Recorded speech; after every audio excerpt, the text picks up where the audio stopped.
Then there's this salt thing. You know, whether you believe it or not, this medical dogma has really caused a lot of problems in America. How many of you have ever heard that using a salt shaker is bad? You're going to get hypertension, right? You're going to get heart disease and stroke. What's the first thing a good farmer puts out for his livestock? A salt block or a salt lick, isn't it? There's nobody out in the pasture telling a cow she's limited to 1 lick a day. I refuse to believe that my human patients are dumber than a cow. Say, look, go ahead and pick up a salt shaker and you're going to see that lightning won't strike you. You can go ahead and salt your food to taste, you can salt your body, nothing bad is going to happen. And 98% of my patients love it. They bring me hundreds of new patients every month who want to use salt and not feel guilty about it. And 2% of the bean counters, they say, now Wallach, we love you and respect you.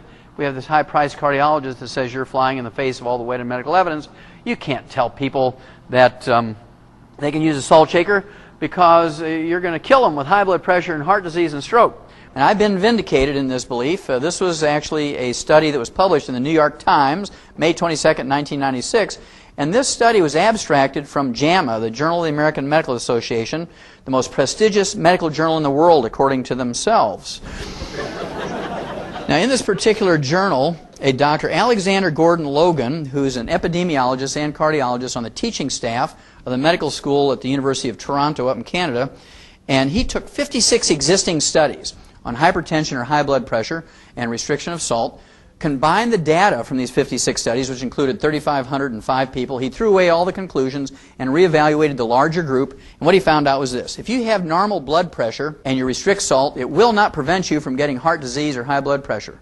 If you have hypertension or high blood pressure and you restrict salt, 97% of those with high blood pressure or hypertension who restrict salt will not get any measurable benefit. 97% will not get any measurable benefit. 0. 2 to 5% get measurable benefit, but it's not significant. They're only able to reduce their blood pressure by 3.7 millimeters of mercury. So here's what Dr. Alexander Gordon Logan said in JAMA, May 22nd, 1996. He said, you might as well go ahead and salt your food to taste. It's a meaningless exercise. Don't get paranoid about salt.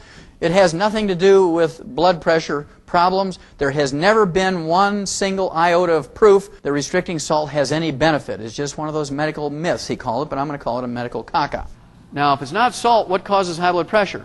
Well, it's not salt, first of all, because salt is an essential nutrient. It has a combination of sodium and chloride, both of which you need.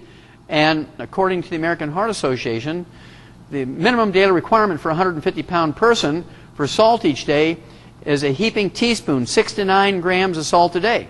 Now, the Japanese who live longer than we do, the Japanese who live 4.1 years longer than we do and have half the cancer rate, they eat 12 grams of salt a day. They eat 3 times the salt we do. And they live 4 years longer, have half the cardiovascular disease rate, and half the cancer rate we do, and yet they eat 3 times as much salt as we do. So you're beginning to put the puzzle together that doctors really don't know what they're talking about. That's why dead doctors don't lie. Well, if it's not the salt, and if it's not genetic, what is it? Well, it's actually just a simple mineral deficiency.